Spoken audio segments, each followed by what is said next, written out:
የአውሮፓ ቻምፒዮንስ ሊግ 16 ውስጥ ጥሎ ማለፍ ዕጣ ድልድል ነገ እንደሚወጣ ይጠበቃል። ከወዲሁ ተጫዋቾች እንዲሁም አሰልጣኞች ይህ ክለብ ቢደርሰን ይሻላል፣ ይህ ክለብ ከደረሰን እንዲናደርጋለን የሚል አስተያየት እየሰጡ ይገኛሉ። ቀዳሚው የሪያል ማድሪድ ግብ ጠባቂ ቲቦ ኮርቷ ነው።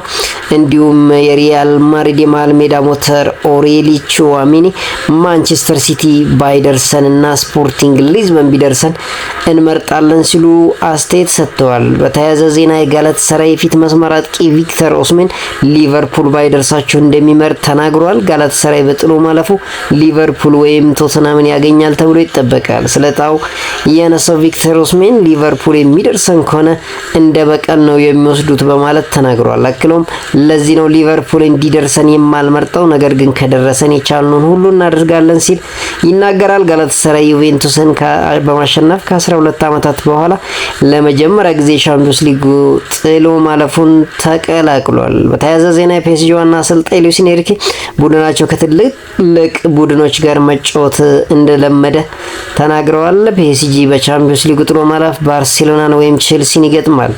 በየትኛውም ቡድን ጋር ለመጫወት ዝግጁ ነን ያሉት ሉዊስ ኤንሪኬ ምክንያቱም ከባድ ጨዋታዎችን ማድረግ ተለማምደናል ሲሉ ተናግረዋል። አክለውም ከቼልሲ የሚደርሰን ከሆነ ትንሽ መስራት ያለብን ነገር አለ ሲሉ ተናግረዋል። የሚደርሰን ባርሴሎናም ሆነ ቼልሲ፣ ጨዋታው ግን አስደናቂ ይሆናል ሲል ከወዲሁ ሉዊስ ኤንሪኬ ተናግረዋል። ፖርቱጋላዊ ኮከብ ክርስቲያኖ ሮናልዶ የስፔኑን ክለብ አልሜሪያን ድርሻ ባለቤት መሆኑ እየተነገረ ይገኛል። ክርስቲያኖ ሮናልዶ አልሜሪያን 25 በመቶ ድርሻ መግዛቱ ይፋ ተደርጓል። ሮናልዶ የክለቡን ባለቤትነት ካረጋገጠ በኋላ አልሜሪያ ለእኔ በጣም ቅርብ የሆነ ሀገር ውስጥ ያለ ክለብ ነው፣ ለዚህም ጓጉች ያለው ሲል ተናግሯል። አልሜሪያ በስፔን ሁለተኛ ሊግ እየተወዳደረ የሚገኝ ሲሆን በሊጉ 3ኛ ደረጃ ላይ ይገኛል።